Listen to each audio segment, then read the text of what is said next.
before we take a look at the best films that 2023 had to offer, here's a look at the top 5 worst. Why only 5 and not 10? Because I didn't have 10 movies I considered the worst. I had about 7 or 8, and 5 seems like a better number. Also, the higher the number on the list, the better the film, meaning my number 1 spot is my pick for the one I liked least. Number 5, Good Burger 2. Last year when I reviewed the first Good Burger, I said I had no nostalgia for it. I was born after it came out and didn't really get around to watching it until last year when I reviewed it. And I said that I really liked it, though you'll probably only like the film if you're a fan of Dumb and Dumber or those kind of movies. I said that I was skeptical a sequel to the movie could work, because comedy sequels generally tend to not be very good. And unfortunately, I was right on the money with that assumption. This movie's pretty bad. It's not the worst movie I've seen this year, but my thoughts on it are not very kind. What works about it is Kenan Thompson and Kel Mitchell return to their roles pretty naturally. It doesn't feel like any time has passed, but that's also a huge problem because the characters haven't really developed that much. Kel still plays the idiot, Kenan still plays the straight man, and there are only so many jokes you can do with that setup, especially because this movie is based on a sketch from a 90s show, so it gets pretty irritating pretty quickly. Kenan's still an idiot, so it's hard to suspend disbelief that he's both still just stupid and still has his job, let alone that he's now the manager of the place. I can understand him being an idiot the first one because he's a teenager, but over 20 years have passed and he hasn't changed. How in the world does he still have a job? With all the times he screws up, how has he not been fired? A premise like that only works the first time around. The trailers didn't really tell you the plot of the movie, and I can see why. The plot is just not very good. It's more or less the same plot as the first one, but semi-updated. An evil corporation buys out Good Burger to franchise it and wants to replace all the workers with robots. That's really stupid, and not the kind of fun stupid the movie should have. It doesn't really have anything new to say about the issue of AI replacing human workers. It just presents the issue, and that's it. I didn't find this one all that amusing, but bless Kenan and Kel, they are trying. They just aren't given that great material to work with. To me, this was a burger that was reheated in the microwave too many times. Number 4, Indiana Jones, The Dial of Destiny. They somehow managed to botch this movie even worse than Kingdom of the Crystal Skull. Indiana Jones in this film is no longer the suave, handsome rogue that every teenage boy idolized. No, in this one, he's a depressed old man who is at his lowest point. He's not fun to watch. The film's writing is also incredibly stupid, and this is the follow-up to Crystal Skull, so that's saying a lot. The woman Indiana Jones is paired with in this is also incredibly unlikable and annoying. She doesn't have the spunk or can-do attitude of Marion. She's basically Lara Croft. She's lazily written, has no charisma, and even worse dialogue. The plot is somehow even stupider than Crystal Skull. It's as if the writers saw people saying, hey, having aliens was the lowest point of the franchise. It can't possibly get worse, right? And they took that as a personal challenge. How do they manage to do this? By introducing time travel. Time travel now exists in Indiana Jones. You're welcome. It's bad enough they introduced this as a plot device, but even then they barely do anything with it.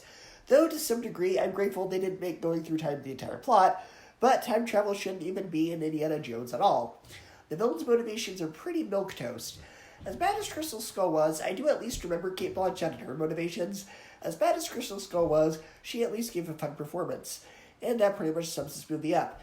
It's trying to avoid the mistakes of Crystal Skull by not going as over the top this time, but at the same time it suffers greatly from an incredibly stupid script. I can at least remember how stupid Crystal Skull was, but there's nothing that I'm going to remember about this movie in a couple of years. I will say this though, the first 20 minutes are really fun. A CGI DH Harrison Ford surprisingly works, and you can't even really tell it's CGI. We've definitely come a long way from Tron Legacy. The first 20 minutes were fun to return to form, and it gave me false hope that that's what the rest of the movie was going to be like. Unfortunately, it's all downhill after the first 20 minutes. It would make a great pilot episode to a show, though given Ford's age, it would definitely have to be animated, and maybe give the voice work to Alden Ehrenreich. He did a great job as young Han Solo in the Solo Star Wars story movie. I feel he got the short end of the stick with that movie's reception. Bring him back, have him voice a young Indy, do an animated show, but quite sadly, we can include this film alongside that Willow Disney Plus series, as Disney continuing to destroy the legacy of beloved characters, one bad project at a time. Last Crusade was such a perfect ending. It had the perfect closing shot. If I had the MacGuffin from this movie, I would use it to go back in time to make sure the 4th and 5th films are never made. This movie doesn't belong in a museum. It belongs in the nearest landfill. Number 3, Dashing Through the Snow. Absolutely nothing about it is something you haven't seen before. It's basically the Santa Claus mixed with a little bit of Home Alone, except not funny. Divorced dad? Check. Main adult character doesn't believe in Santa? Check. Santa who everyone thinks is just some random guy in a suit, but actually is Santa? Check. Bill who stopped believing in Santa because he didn't get a toy they wanted for Christmas as a kid? Check. Nothing about this movie breaks any new ground, and it feels like an assembly line movie without any Christmas magic. And whoo boy are the performances awful. Ludacris is too wooden, and the Santa is too over the top and tries too hard to be funny. The villains are also lazy and forgettable. This is the same director as 2005's Fantastic Four and 2021's Tom and Jerry, and I honestly don't know how he keeps getting hired. My word, was this awful. It's one of the worst Christmas movies I've ever seen, and everyone involved deserves a lump of coal. Our runner-up is The Boogeyman. While this movie was tastefully executed and had great psychological horror, on a plot and character level, it's very thin. Nothing about it really stands out. I kept being reminded of other better movies that were very similar to this. Poltergeist, Lights Out, Scary Stories to Tell in the Dark, all much better. The ending is heavy-handed, and it treats the audience like they're stupid. And my number one pick for the worst film of 2023 is... Paint! I have no idea who the audience for this movie is. Most of the jokes are lowbrow, crass, vulgar, or otherwise unfunny, so anybody who remembers Bob Ross is going to find the film immature, and the film is still far too adult for the teenager crowd, who won't even understand the satire of the film anyway.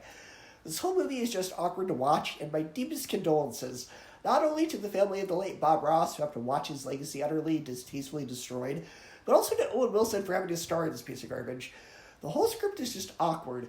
There were only a small handful of jokes that actually worked, and even then, they were mild chuckles at best, nothing too memorable.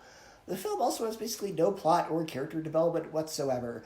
When it's not boring, it's awkward and painful, but I guess you can't spell paint without pain. I call it bold and brash. More like belongs in the trash!